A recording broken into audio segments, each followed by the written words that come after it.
Hey, fanatics, it's me, Kaiser Brown, the host of the So I'm a Fan of podcast.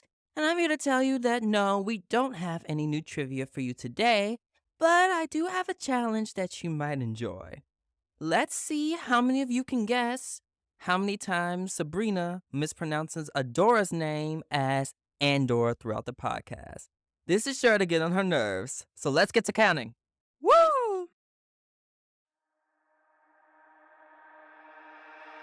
Welcome to the So I'm a Fan of podcast, where people from different fandoms come together to show why they love what they love. And sometimes hate what they hate. I'm your host, Kaiser Brown, and today I'm joined by The amazing co-host, Sabrina Gill. And of course, we're also joined by the amazing Sky. Woo!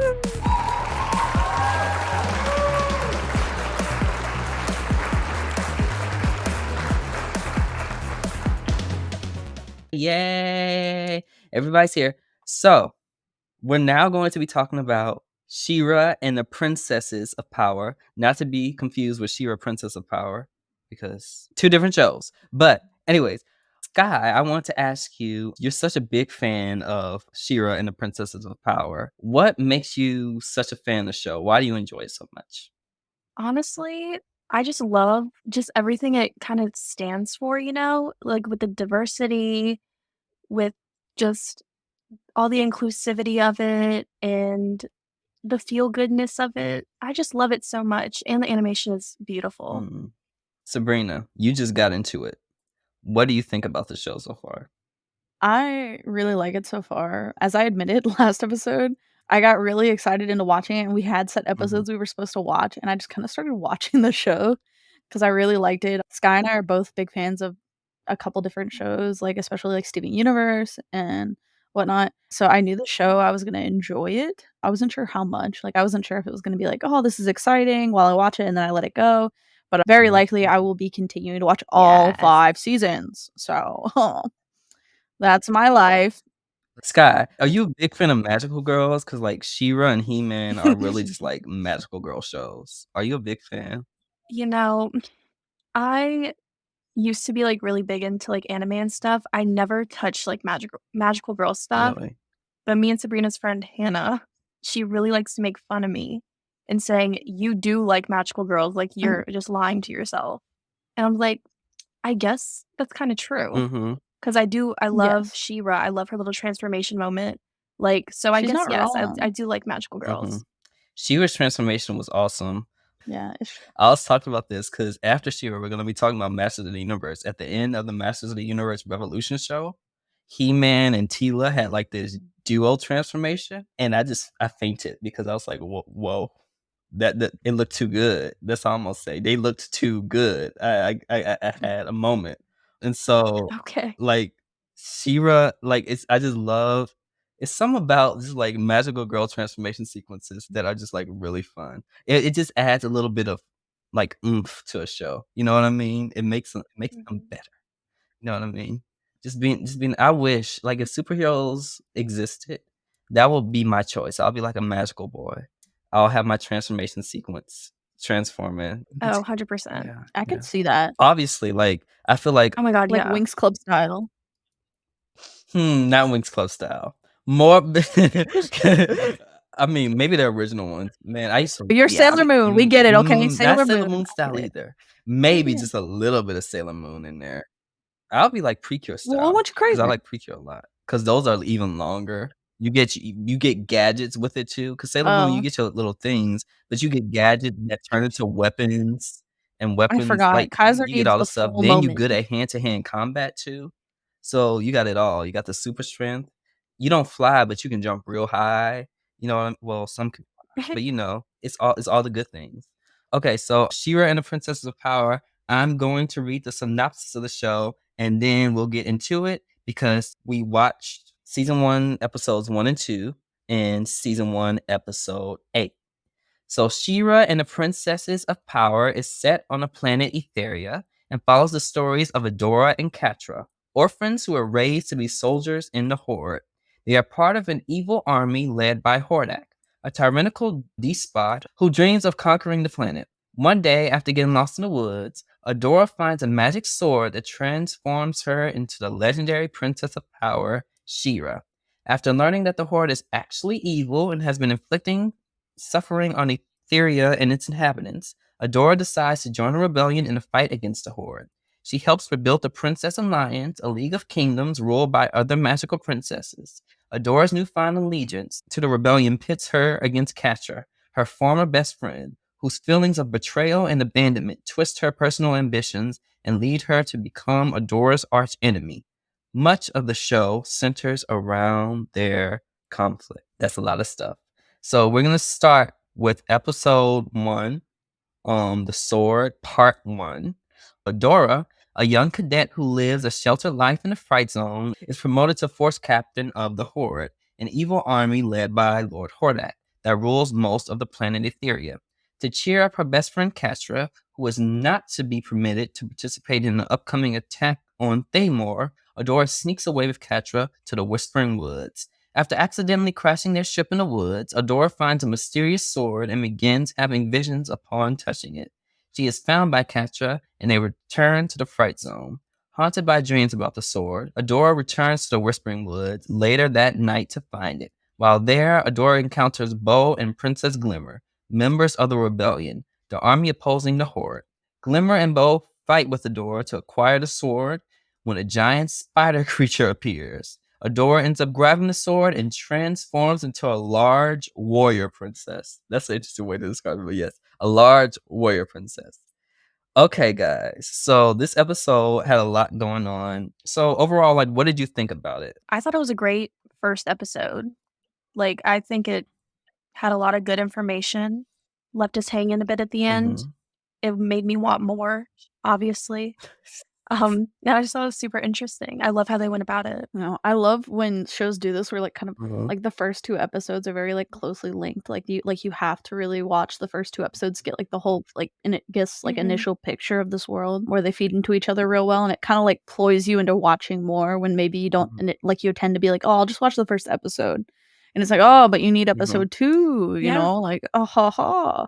But I felt like it gave like a really nice structure for like the world that we were gonna be in. Especially, like, this beginning, I guess, perspective of what is, like we know, like, I guess, as the viewer that it's, like, the dark side, if you will. Like, we're seeing, like, their perspective as, like, young cadets who are, like, blossoming in this world that they don't know anything other than. And just, like, I guess the initial, like we know that eventually, obviously, Adora is gonna befriend Glimmer and Bo, but, like, to see them have this initial, like, skirmish, if you will, of, like, "Aw, no, you're part of the Horde, like, we ain't giving this to you, like, back off." And only to for us be like, "Oh, how ironic, because she's going to be Yeah. your fearless leader." And also, I still want Catra. Like, I saw it and I was like, "Oh, Catra and Adora, it's happening. It's my canon, my ship, Literally. the one I will die on at sea," whatever you wanna say. I feel that so bad. But I was there. I was They're like, yours, "They are right. mine."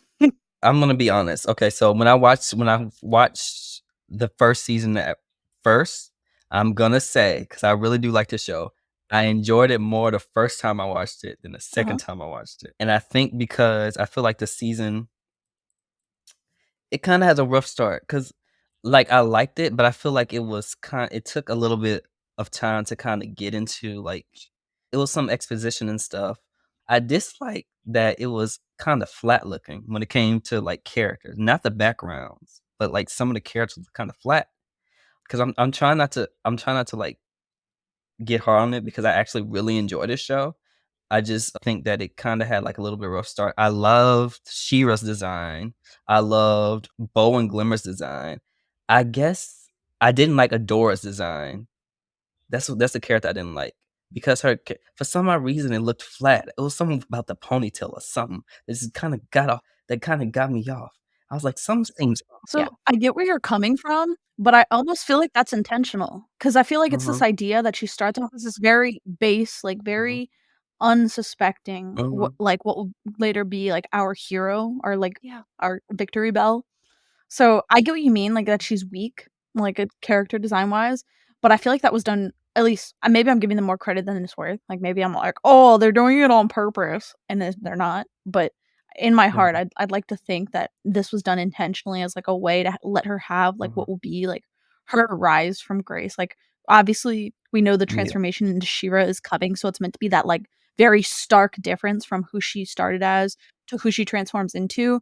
And I think the idea is that as the show goes, she kind of slowly becomes what is that final form of Shira more present in her life, which we know is present as Shira's character, like as a whole. Like she's just very confident, Mhm. like not ashamed of who she is kind of person, like not very timid, like very much straightforward with what is how she feels and what she wants to protect. The one thing I loved from the very beginning is her relationship to Katra, though. Just how, like, playful, and you could tell they grew up together. I love that so much. Katra, what do you think? Because I think Adora, you Yeah. can tell she's, like, the more studious, like, mature. She's the one who will get things done, who will follow the rules, while Katra is the one who will just, like, go off and do her own thing, which I found it interesting, like, the juxtaposition of how Katra is, like, the rebel.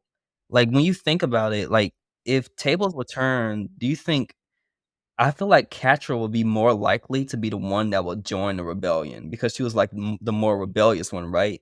But it actually ends up being Adora, right? Once she finds out about princesses, and Catra ends up going more to the opposite side, and a lot of that comes from like jealousy and fear, and also losing her best friend.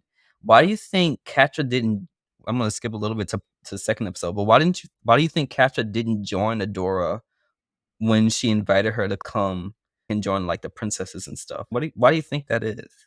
I mean, I think part of it is, like, growing up in the Horde, it's what she knows. So, like, why would she wanna stray from that? Mhm, And another part, I would agree with you, is probably, like, jealousy of Adora because she was, like, the golden child, you know? Catra always wanted what Adora had. So I think it was just she wanted to fight back, mm, and I think that's why she just didn't join her. mm, I agree. I think it definitely probably stems from that, like from this idea that, you know, maybe like she's always been self-conscious of maybe not feeling like she's up to Adora's tasks. Like she Yeah. feels like she's walking in that shadow. And then additionally, I think it's like that sense of fear, like I mentioned just a second ago, like Adora is very much willing to follow her heart regardless of, I guess, like maybe she might not be as popular, maybe she won't have what she originally had at being like receiving her position at the Horde. But I feel like because it's what's right, she's willing to give up what is like mhm, that mm, Yeah. position of power that she had. And because of this, though, this is where we kind of see her counterpart, Catra, like not necessarily fill the same shoe, if you will. Like she is basically faced with the circumstance where she's more afraid. She's not as bold as Adora is. She's more hesitant because she's lived this way for so long and has yet to meet, in a sense, the same heights as mhm, Adora. So maybe she doesn't feel like she's ready mhm. to make the Mhm. same leap that she is. And also, I think it kinda separates her from Adora because she feels like she probably played, like, second fiddle to her entire life.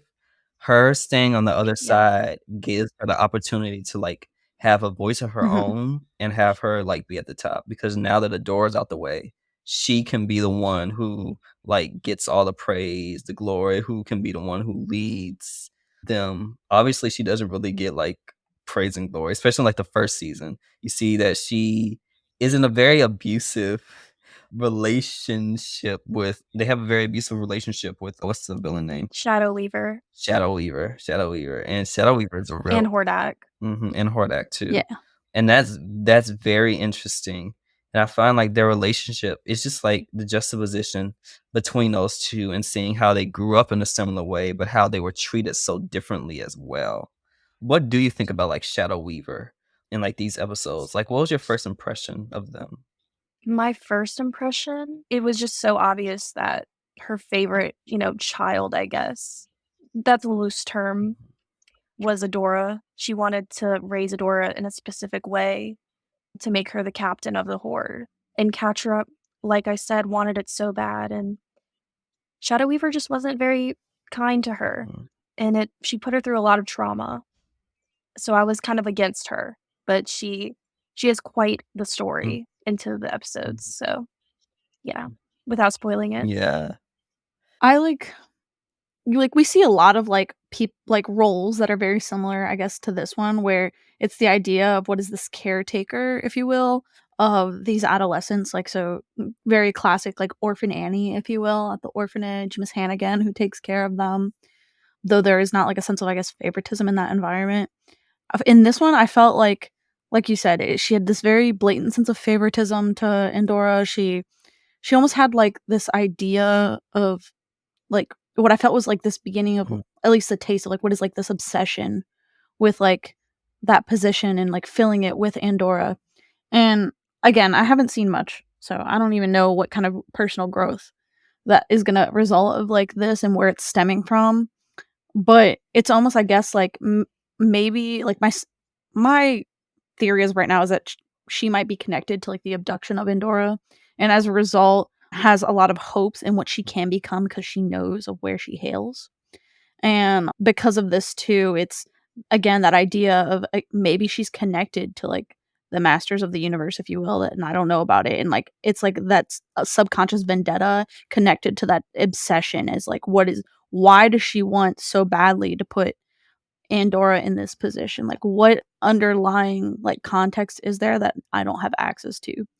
And so I'm excited to see where it goes, obviously, but whether or not it'll be, like, as resolved as I want it, obviously, is another story too. But I have hope. Like, obviously, it's like a villainous role. I'm a simp for villains. I love a good villain, and as of right now, she's okay. Like, she's Yeah. passing. We all got hopes and dreams. I need to see what happened to her. Is she gonna be someone who I can save? Like, I'm like, "I'm gonna save them." Or is it like, Mhm. "Man, go to the bin. Mhm. Get out of here." I think they're all outsiders of some aspect too. Yes, yes, yes. Like the villain side. No, I think a common theme with like the She-Ra mythology and this show in particular is like the theme of like outsiders. I think not just within the Mhm. bad guys, but the good guys too. You might think about Glimmer, who feels like an outsider herself, especially when you get to like later episodes where especially it's like her and Bo. She feels like Bo is her best friend. She feels like she doesn't fit in with like a lot of the other princesses. And like seeing that character growth is interesting. And I think that as a theme overall for this show really does help it stand out in a way. And that's one of the many themes She-Ra like really touches upon. Sky, I want to ask you, what is your favorite part about the first episode? What really stood out to you? I think it was how quickly, like, Adora kinda decided to be a hero in that moment. Like, she found the sword, she had this super special connection with it, and she was like, "Well, this is it," and she didn't even try to go back, which I love that. And really love Adora, Bo, and Glimmer all meeting for the first time, because that is always so funny how they were trying to fight her, they didn't trust her at first. It's good. I love it. It's very funny. It's a good setup. I love it. Bo and Glimmer are sweethearts. I really like Bo is my he warmed up to Adora so fast. He was just like, "Are He you good?" did. Like it was hilarious. You can tell he's the more trusting of the two, and I like how it was Yeah, super classic Bo, sweetheart Bo, love him. and Glimmer, she was ready. She was ready to fight because she you already know she's Mhm. trying to prove herself, like, with her mom too, and so it was very interesting Yes. her, like, not really trusting Adora to the point to where she knew where she had to trust her. She still didn't do it because she Mhm. felt like she had to prove herself, and that's a very Yeah. interesting part of her character that while it is, negative traits, it's still a trait that you like about her. It's endearing because you know the reason why she does it. You know what I mean? I like the initial, like, skirmish, like, this like, you as the viewer know that, like, obviously, this is gonna be Andora's crew, and the idea that obviously in the beginning, they're like, "No, no, no, we're enemies," and obviously my enemies to lovers with Kantra and Adora is also, like, steaming in the back pot because like, "Oh my gosh, you're choosing between Yeah. your girlfriend," I mean, already in my mind, "girlfriend, and your future peeps?" Like, "Whoa, whoa, whoa, guy," like, "Are we really about to make this decision?" And of course, like, I know where, like, the perspective is. I understand where we're coming from, like, in this decision, whether Katra is gonna join the group or not, and why she chooses to stay behind in the horde out of, like, all these emotions. But part of me was also like, "Why couldn't you just Mhm. join them? Like, this would've saved so much time. Like we would've been like, we coulda jumped the series, I'm sure, like, cut it in half if my girl had just stayed with Andorra, like, it would've been so nice. They could've been so happy. We could've Well, healed. Who knows but who they you would've sent 'cause you next? sipping But you sipping still, Adora and Catra like, right. Do you think if Catra had joined Adora's side that they would get in a relationship? or would it stay more like Yeah. a sister type of dynamic because Catra was still more I like guess under you're her right, wing? I think no. they needed that time. Mhm, They needed that feud mhm, to really bring them closer. I think you're right. You're right. My ship wouldn't have come to fruition if they hadn't been separated, and nor would it have been like again. I'm not there yet, but it won't be as fulfilling when Catra's finally like, oh my gosh, I'm in love with Adora. Like I won't get that moment where she's in the pits of like despair, suffering on the villain's side, right. realizing that Shira is the only one, and it wouldn't be as like I guess gratifying either. Like it wouldn't be. It would be anticlimactic. And like you said, them being together honestly probably would have caused Catra's like we'll call it jealousy. I don't necessarily like that word, but like the way that she felt about Andorra kind of getting everything, if you will. I feel like being there, present in that moment, probably would have caused that feeling to fester more and driven them further apart, even though they were in closer proximity. I feel like the time apart, like obviously there was still that sense of tension, that feeling. But obviously, I feel like the separation allowed for both of them to begin their own separate journeys that later converge to create what is their Mhm. peak, their conflict, and their resolution. We'll do a follow-up episode. Sabrina We need to reacts to the Stop, I would entirety of honestly Shira. love that. Oh, we need to do just a reaction no. video of you, just like do a video of you watching the show, posting on I don't know how many YouTube, views it would get. just show Sabrina reacting. We're gonna do an episode of that separately. I'm gonna do that. We're gonna do that with you, Sabrina. Yes. And then we'll do an Yeah. episode of you playing Genshin with Oh, me and God. Hannah and see how you Me, play. They'll obviously. see Well, no, who's really because like I carrying. said, I my main character, I just have her walk around, and you Oops. and Hannah just go and start slashing stuff, and I'm like, look at what my servants did. I'm such a great hero. You know what I mean? It is what it is. You hear this guy? Not He I treats mean, you, us I'm no like better. When I servants. try to play, Hannah really did everything for me. right? I can't take credit for anything. Hmm. See, Sky knows what it's like to have main character energy. It's not our fault that you guys are incapable. Incapable. We're main characters. It's not our fault that you guys are See, incapable. this what she don't get, Sky. Oh my gosh. Who are Hannah and I? The homosexual supporting cast? Yes. The Yeah, thing pretty is, this is the much. hero's journey. So basically, the heroes walk around being like, "Oh, I'm so weak," blah blah blah blah blah. You defeat them, and then at the end, we become super powerful and have to defeat the villain. That's how it works. Sabrina, have you never watched a TV show or read a book or movie in anytime in your Yeah, life? come on now. Come on. Dude, I'm gonna go. Like, yeah, go get your sword right now. Start swinging against those enemies with names I don't remember. I feel so despaired. I'm gonna go on strike. You will strike, you won't get paid. Where am I being paid? Wait, what? Okay. What? Is this part of the agreement? No. No. Oh. Anyway, I'm gonna go Oh, cry after this. It's fine. what are your final thoughts about this first episode? The first part, I should say. I already said it was amazing. We know that you're a hater. Hater, what? Okay, Sabrina, go be Catra, okay? Just go. We get it. You want to be Catra. You want to go be a part of Horde. You need your villain arc. Oh we my we gosh. got you. We understand. We'll support you all the way, even if our swords have to thrust through you. Thanks. We get it. You're good. You're good. We love you anyway. I'm prepared. Sky, what about you? I mean, what I said before, I think it was a fantastic first and second episode, you know.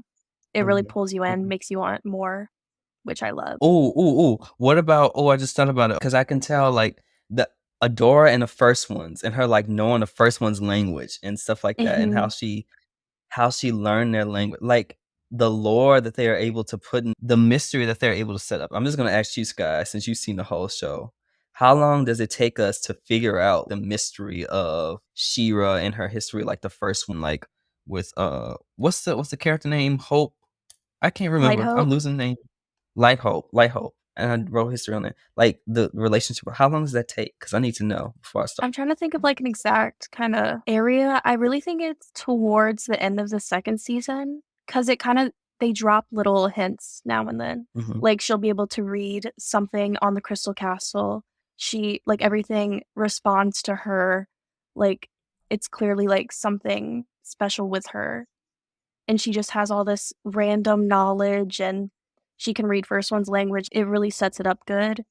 And I think we really truly figure it out. Maybe season 3. Maybe. I don't really know an exact time. Because in my mind, She-Ra's like all one thing. because I've watched it so many times. See, that's me in X-Men Evolution, though. I've seen that show so many times. Oh God, I watch that show every year for how old am I? I'm 25. Every year for like since 2009, whatever year that was, however many years that is. Let's talk about the Princess Prom. Yes, please. Oh my God. Literally my favorite episode of all time. Adora receives an honorary invitation to the Princess Prom, an event that occurs once a decade, being hosted by Princess Frosta in the Kingdom of Snows. Adora, trying to understand the rules and formulate a strategy, learns that weapons are not permitted at the event. Glimmer, fearing she and Bo are growing apart, is dismayed to learn that Bo is attending the prom with Perfuma. Meanwhile, Catra decides to formulate her own scheme to capture Adora and accompanies Scorpia, who is technically a princess, to the princess prom. At the prom, Adora makes a bad first impression on a much younger Froster, and her continued suggestions that Catra is up to no good only lead to her being reprimanded for harassing other guests. Catra and other Horde members bomb Froster's castle as a diversion to steal Adora's sword and kidnap Glimmer and Bo in the process. This episode was so comedic, but at the same time, like it elevated like to like 11 by the end of the episode. It's been a while since I saw it, and I forgot Glimmer and Bo got captured. Yeah, And so like I it was like, starts off so like kind of less serious, and then it really drops that bomb. What did you love, Sky? I can't describe to you how much I love this episode. Like, I just love Adora and Catra so much in this episode. I just love a prom episode, like the Owl House prom episode. If you know, you know. Like, I just love a prom episode. And oh my God, Adora and Catra in this episode, they have so much tension between them. The way they dance together, like, don't even talk to me. I'm just obsessed with it. I just love it so much. The dance was funny. The dip, it was. I was gonna say, I love the That was so jealousy. good. Oh, Everybody was dancing with each other, right? So everybody decided to come to Adora with a prom. You had Glimmer coming up there talking about how she and Bo are separating and he doesn't want to be friends anymore. Who else did she dance with? Sabrina. Who did she dance with? I don't know. She danced with Perfuma, right? Perfuma. And she was like, "Where's Bo?" Like it was a whole thing. Do you think you should have told Glimmer? That's my question. I mean, it didn't really matter because they were going to the same place anyway. But do you think you should have told her? Don't they mention that they always go together? Because like if that's the case, then maybe. If you know. Well, yeah, they go to events together, but like the Princess Prom is like every decade or so. So like yeah, I just remember they them never saying met something them. about like they're always gonna be each other's like plus one or something, unless I'm just completely making that up. But No. I mean, maybe he should have like mentioned it. You know, I would have been mad. I would have been like, get out of here. I probably would have Kick been rocks. jealous. Oh yeah, I'm a real jealous one. Well, actually, I take that back. I would have been like, you know what, it's fine, and then I would have just gone with somebody else and been PO'd the whole time. Like not like openly like giving them a hard time, but I would have just like I would have talked to him. I would have just been like with my date. I would have been like, oh, F you, like peace. I'm gonna go hang out with the person who actually wanted to spend time with me and go to this event because like like they honor their promises and commitments. Like they would have been real passive aggressive about it. So you will be like Glimmer. Yeah. Very passive. But yeah. She's like, me and Adora are gonna do this and the other. I don't know. I feel like I handle I'm a little calmer. Right. I feel like I'm a little calmer, but yeah, basically. I feel like well, I'm just gonna be honest. I feel like she kind of took it out of she didn't really speak like she spoke to him, but when she was speaking to him, she was basically just complaining as to why he did it instead of like just like trying to understand his point of view. Because I feel like she was just too afraid to lose him. She was scared. Yeah. Okay. So I feel like that the communication could have been better. And then she putting poor Adora in the middle of it too. Like how you gonna make she tried to make him jealous, but like me and Adora over here looking to see if Catra about to like destroy everybody. And sis, nobody paying attention to you, no offense. But like go ahead and just start dancing with him. Like I don't know what to tell you. We obviously know that you like that's your bestie. He knows that he's your bestie. He came to you several times in the party to talk to you, and you're acting weird. I can't judge you now. I'm not gonna judge you. I'm just saying that maybe if you would have just talked a little bit, you wouldn't have that problem. And also, I didn't know that Scorpia was a princess. Like, do Yeah. they play into that a bit more in the show? They do. I think that's the Mm. first time that you learn that, I was but about you to say learn more about that along the line. I was about to say, I've seen Mhm. spoilers about it. She's one of those Yeah. characters. I like her in Entrapta too. She's Ugh, love just Entrapta. she's hilarious. She is truly hilarious. It's like she has no sense of like she's too busy like doing her own thing to like pay attention to anybody else. Katja and her become like fast friends. I feel like Entrapta, don't give me because I haven't looked at spoilers, but I'm gonna guess. I feel like Entrapta like might not mistakenly, but she might go to the other side somehow. I Like, won't say anything. you won't say anything? I feel like she does that. I'm not sure if it's out of something that she does on purpose or she just ends up there or something like that, but I feel like she goes to the side. I don't know if it's something from season 1 I may have saw, but I don't remember because 'cause it's been so long since I've seen it. Last time I saw, like, season 1 was when it first came out, so I don't remember nothing besides, like, a few, like, certain events, so I feel like Entrapta joins them somehow. I liked Frosta too, but Frosta was interesting because she was real young, again, with the idea of, like, proving yourself too. Her and Glimmer kinda relate in that regard because she's so young compared to the other princesses, she feels that she has to be, like, when you're in her kingdom, she's the most powerful person in the room. You know what I Yeah. mean? She's super powerful. And it was interesting seeing, like, her dynamic, especially with Adora, because Adora was just, like, being Adora, and Frost was like, "Not on my watch. Mhm. Like, get out." Like, I loved how powerful she was, though, too. It was interesting seeing, like, not to compare characters, but, like, Glimmer. I'm assuming Glimmer gets more powerful as the show goes on, but how she would, like, feint and do stuff when you see somebody like Frosta doing, like, these feats, like, just getting ice under the ground and, like, rebuilding her castle and stuff. That was really cool. Sabrina, since again, you never seen, like, the whole show, what's the most interesting aspect about this episode that really stood out to you that you hope they touch on more moving forward? I kinda wanna see more of, like, I guess, like, the hierarchy of princesses, if you will.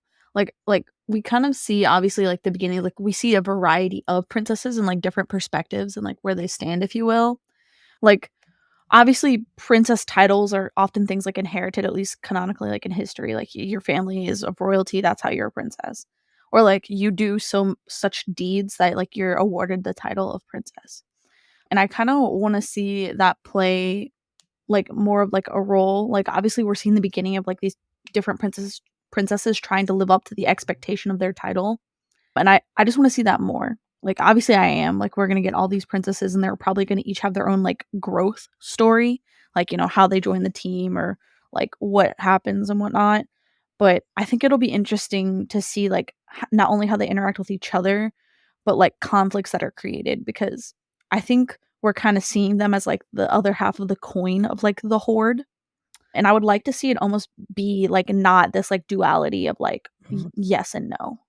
Like, I don't like the good, which is, like, the princesses, and then the bad, which is, like, the horde. I wanna see it be, like, this gray area where you kinda realize that, like, the princesses themselves are not inherently good. Like, maybe not necessarily our main team, like, they're meant to be the good guys, if you will, but seeing a more, like, maybe there's, like, a corrupt portion of what is the princesses that, like, Shira has to come to terms with the fact that not every princess she wants to recruit into this team is gonna be a good princess. Like, maybe from the outside, they're good because of what they do for their people, but they may not make the right moral decisions that follow her code of, like, what she believes to be right and wrong.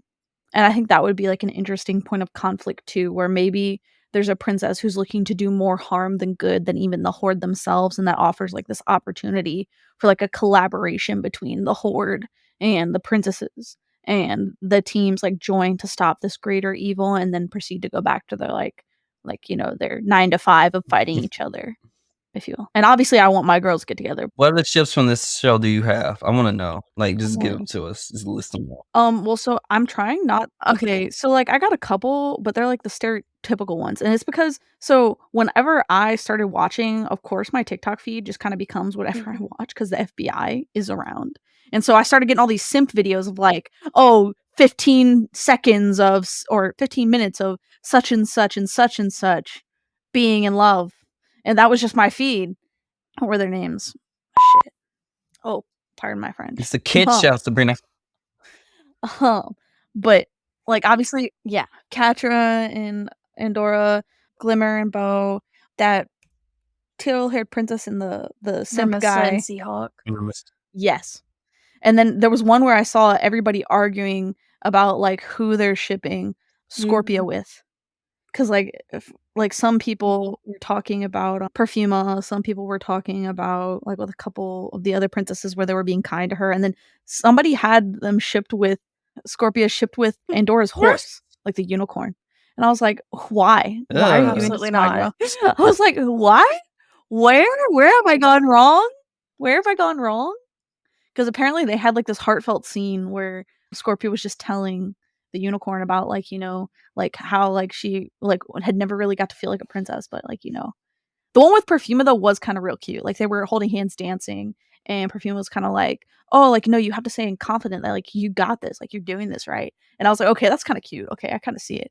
I don't care who I it is. agree. Scorpio just needs to be happy." Mhm. But yeah, I was just my main ship is kind of all I care about. But everyone else, if they find happiness along the way, is fine. But it was cute. I also just like obviously it's like the character progressions of like people showing from like season 1 beginning to like end how people grow. Like not like their storyline, but like their appearances change. And I will say that I love Catra with like the short hair. Yes. Like I don't know, something about Yes. like the long to short hair like was just like immaculate. And it's like so stereotypical. Like it's such a thing to happen where like girl starts the show with like long hair, and then by the end of it when she's experienced her change and metamorphosis, she cuts off all her hair. But it's just such a like it sounds crazy because again it's like a societal stereotype, but like when I had that moment too, like I had that moment where like I cut off all my hair, like I didn't shave bald or nothing, but I went with like this really cute short pixie cut, and it was like really empowering for me. But maybe that's just because it's this idea of like hair has such an important symbol to cultures and to people and identity, and like the idea of like cutting ties with like an old self and starting anew for me is just I very did that too. symbolic. So I very much like related to her. Yeah. I feel like Catra is probably who like I relate to most. I Like agree. she's me. Like obviously in shows like you try and find yourself. That's like start to realize that like your favorite characters are Mhm. kind of like you. And I feel like she might be me. Might. I don't know. I'm a little bolder than she is in the sense that I like I have that part of Endora that's maybe like, you know, a little more like confident in who I am. You know, like I like I know what I believe in, and I'm willing to like honor that regardless of how others feel about my decision. Like I'm like adamant morally about certain aspects. But I feel like also like Catra, I'm a little like obviously I'm scared to show that change sometimes. Maybe I'm hesitant to find myself when I'm so used to a system. But once you break that system and realize that like you don't have to fear that rejection, it's like this empowering moment where you find yourself and protect what you care about. So anyway, got all heartfelt on that one It was after beautiful. simping. But Mhm. yes, that is what I look forward to seeing in the future of the show and whatnot. Sky, what's your biggest takeaway from this show? Like, what have you learned? Like, how has this show like affected you in your life? I really like I so heavily agree with Sabrina, like, on seeing myself in Catra. Like, I really see myself in her so much. It's insane. But her, like, her whole story, it made me just, like, realize, like, a lot of it is about jealousy because I'm a very like, I get jealous a lot. And the way she's just jealous of Adora for getting everything she wants, like, it reminded me so much of me and my brother, like, because he was, like, the golden child of my family, like, he was really good at sports, he got good grades, and I was always, like, kinda lacking, you know? So I really relate to her in that sense, but, you know, I really don't wanna spoil too much of her story because I don't wanna, but in the end, you know, she has a reflection moment, and it made me think about my life a lot, and I appreciate Mhm. that. That's so beautiful. Thank you. If I were to pick a character I relate to the most, I guess it will be Part of me wants to say Adora, like, a little bit, but I'll say Glimmer. Mm. Just, like, especially, like, when I was younger, like, not feeling like you really fit in, not feeling like you feel like you're different, like, you're a part of something that's much bigger than you. You wanna prove yourself, but you really don't know how to go about it because there are so many people that you want to not impress, but you want them to know that you're okay, that you're good enough, that you're able to do things, but also having that feeling, especially like the idea of like not being able to make a lot of friends too, especially when I was younger, feeling like the odd one out, feeling like you didn't really add like you tried to prove your worth instead of, like, realizing your worth, and so, like, seeing a lot of that in Glimmer, it showed, like, a lot of my younger self, and Adora really is that character with, like, the classic hero's journey. She really inspires you because even though I think Adora has, like, that when I talk about magical girls, like, that magical girl energy, when the main character I'm not gonna say Adora is the type of character because I haven't seen much of this show, but she still, like, believes in her friends and sees, like, the best in people. Even with Catra sometimes, where they argue and she, like, is trying to beat her up with beat her up, whatever, like, defeat her in battle, she's still in this episode, like, in episode 8, saves her, right, from falling down out of the castle, or she tries to get her to come with her as she goes to the other side, right, and just, like, really wanting to see the best for people and believe in the best in people. I think that's why I feel like a lot of people love anime a lot, especially, like, shonen or shoujo, magical girl type of stuff too, is always the character is usually that main character who believes in everybody and who is that friend that no matter what, they're always gonna believe in you and love you even when you're at your worst. And I just love characters like that, and I aspire to be like that. I think about like Usagi from Sailor Moon, right? She is like the epitome of like love. Or even like Wonder Woman. I love Wonder Woman. I read a lot of Wonder Woman. She's the epitome of love. And so like seeing Usagi, somebody like that, even like in the most recent movies where she lost everybody that was important to her and she still moved forward, even loving her enemies when she was the last one left. Just seeing those type of elements in those characters really does just like it inspires me so much. I see myself a lot in those type of characters. And I Mhm. think She-Ra represents that type of show, that type of character. It's what makes her and even He-Man. It's just like that magical girl thing, I guess. Like it just they stand out in that way. Just seeing the best in people. You know what I mean? For sure. What's your favorite part about the series, Sky? Like overall in general? It Um really, like, is the diversity, the inclusivity. I just love how it shows so many different kinds of relationships. It has neurodivergence. It has just basically everything you could ever want. Like, you'll probably find a character you relate to in the show somewhere. Like, there's a character for everyone, and I just love that so much. Sabrina, what about you? I believe like Sky says, I like the way that while following what is like a popular like dynamic for like an animated show directed for like an audience, I feel like it manages to have a very like I say wide demographic, if you will. Like it's not just for like kids, it's not just for adults. It hits a very nice spot where it's very relatable to various age groups, to not only for like enjoyment, but also like to speak Mhm. about issues. I feel like it covers a lot of ground as far as like talking about relationships, talking about identity, talking about the struggle to fit into what is like the mold of your environment and what it takes to like surpass, if you will, like that environment when it may not feel like it's something that you're capable of. And I just think as a whole, I just enjoy like the characters. Like I enjoy how they carry themselves in the world. I enjoy visually how things are translated to like the animation style that they picked. And yeah, I don't know. It was just it hit different like from what is like your standard cartoon. It managed to set itself apart in a way that I feel like just it let things have their own, like, I guess, room to breathe. Like, saying what it needed to say without doing too much or too little. I feel like when you have a show, I feel like the story in the show is great. I feel like the characters are great, but I always feel like whenever you write a show, thing that should come first is not the story, it's the characters. Because you can have a good you can have a good story and you can have the most horrible characters, and so your show won't stand out. And I think Shira is able to have that balance of both a good show and characters, but the characters stand out in such a way that make them feel memorable and important. Even smaller characters that may not seem as important now play some sort of role in the future, and they have their own story arc.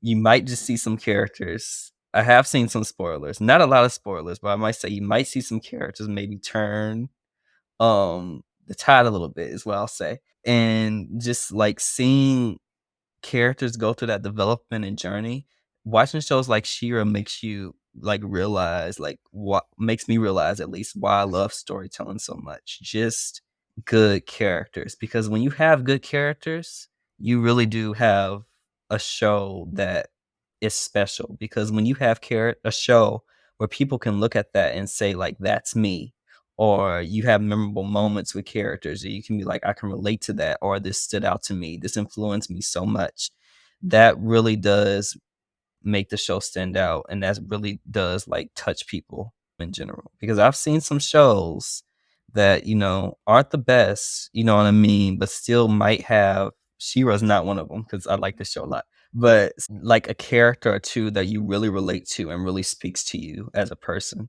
And I think that's when storytelling is at its best, when you can see yourself, or you can at least see other people that you might know or something in characters, and that's what sticks with you. And to see like somebody like Sky, how this show sticks with you so much, how you've seen it multiple times, I can Mhm. tell that it was successful in that way. And that yeah, and that's really inspiring. Like I love that. I love when a show can do that for people. You know what I mean? For me, that's like X-Men Evolution. For Sabrina, what's it for you? What's that one show for you, Sabrina, that really just like sticks with you? The one Mhm. that sticks with me? So that's really hard. Oh gosh. Yeah, I don't like, so shows have not always been, like, the one that, like, I always have to go back and rewatch, but I have, like, books that, like, to this day, like, whenever, like, I need some time, I'll go and read. So ah, it's called The Ocean at the End of the Lane, and it's a book by Neil Gaiman, and so I think, like, that's it for me, like, where it's just, like, something I can go back to and, like, reread over and over again and just treasure the story. And it's something about it just speaks to the different parts of you that make you, like, enjoy it over and over again. I probably have a show, but Yeah. I just can't think I of one at the mean, moment. it is what we all have those things. Like I talk about X-Men Evolution, but I talk about X-Men in general, just like X-Men and how those characters really stick out to me, especially being somebody of color and all the different dynamics that that comes in my life, not just with that, but with all different parts of my life, seeing that and seeing like those characters stand out. She-Ra with the diversity too, very diverse show. I really love it. And just like we need more kids shows like She-Ra, I think. You know what I I agree. mean? Yeah. I Because not agree. just with the diversity, because we need diversity, but we also need kids shows that I feel like people, when they look at kids shows, they look down on kids shows. But then also when a kids show is good, they try to pretend like it's still not a kids show. But it's like it could still be a show for kids and still be relatable to an audience. You know what I mean? It's okay for it to be like it's like the thing with Star Wars. Mhm. No, George 100%. Lucas said that Star Wars is for kids. The creator of Star Wars says it's Star Wars for kids, but people really like try to go out that way to say like, no, it's for adults. It's another. It's okay for something to be for kids and you still enjoy it. You know what I mean? That Yeah. just means that it's not speaking down to children. That means it's trying to like get them to think, and it's working because it's getting you to think. And it's okay for the things that we enjoy to not be targeted to us as a specific demographic, especially as we grow older. So Before we end this episode, I ask you, I want you to give us a pitch. Why should people watch She-Ra and the Princesses of Power? Well, I think, for one, of course, we've said it many times, the characters are impeccable. You'll definitely find a character you'll relate to in the show. There's something for everyone. They have really feel-good moments where I was, like, audibly laughing. Like, many shows don't do that to me. Like, they can get, like, me to react, like, laughing, crying, like, it's just good. And it has those moments. It has moments of really good where I love it, and then where it makes me want to literally jump off a cliff because of how harrowing it is. It has, like, the feel-good moments. It has the moments where you wanna cry, and it's just a great show for everyone. That's great. That's great. I want to thank you, Sky, for these episodes. It's been really fun. Thank you. It's nice to see like your love. I love when people love things. Me too. Yeah, I love seeing people talk about what they're passionate about. It makes me so happy. Yeah, and it's nice to see that you have such a love for this show. And I hope this inspires people to go and look at this show, and also helps them, like, inspires them maybe to like create, you know what I mean? Those people that may have a story, but may not feel like that it's worth it or valuable, that they go and like try to do a thing. Because if a show like She-Ra can like touch people like it's touched you, then I'm sure that people just can do things, you know what I mean? We just got to believe in ourselves. And I think that's a big theme of She-Ra too, believing in trusting in what you can do, you know what I mean? Man, this is getting deep. We should play like sad. I should play like sad, not sad, but like emotional music. Yeah, super inspiring music. Oh my gosh. Do you guys ever like talk? I feel like this is only me. Like when I'm talking about something, like talking on this podcast or whatever, then all of a sudden like music's playing in your head to like feel with the thing. God. Yes, I always have a soundtrack in my head. Right? Oh, like what's your soundtrack? Is it more like happy-go-lucky? Is it like a mix? What is it? Like it depends on what I'm talking about. Like right now, it'd probably be like super happy music. You know, just I love talking about this show. Mine's just like it's kind of like emotional, you know, like that emotional piano anime music. Yes, yes. You like by a cliff, and then like your hair is blown in the wind, and you, like the sea is like right there, and then like you turn around. Yeah. She-Ra. I'm crazy, y'all. I'm crazy. Oh gosh. So thanks everyone for joining us on this episode of So I'm a Fan Of. I hope you enjoyed it. I hope you guys go and watch She-Ra and the Princess of Power. If you haven't, I hope you guys give the original She-Ra a chance to just see what like 80s shows were like back then if you've never seen it. Next episode, I believe, is my episode. Or no, we're talking about the He-Man universe, the Masters Masters of the Universe. So guys, this is going to be like a 3-parter. We hope you guys enjoy, and after that, it will be So Princess Peach. We hope you enjoy. Sky, did you enjoy your time on the So I'm a Fan Of podcast? I did. Thank you so much for having me. I had a great time. All right, thank you for coming. Yeah. Somebody else saw how much Kaiser abuses me. You know what? Okay, Sabrina. You know what? Okay. You know what? Sky, if you join my side, I will pay you what I don't pay Sabrina. Wow, trying to bribe my love. My love cannot be bribed. You have to earn Sky's it. bribable. No. Oh, okay, never mind. Earn it for $1 million? Okay, I'll take $1 million. Okay, good. Okay, bye everybody. Bye. Sorry, Sabrina. Bye.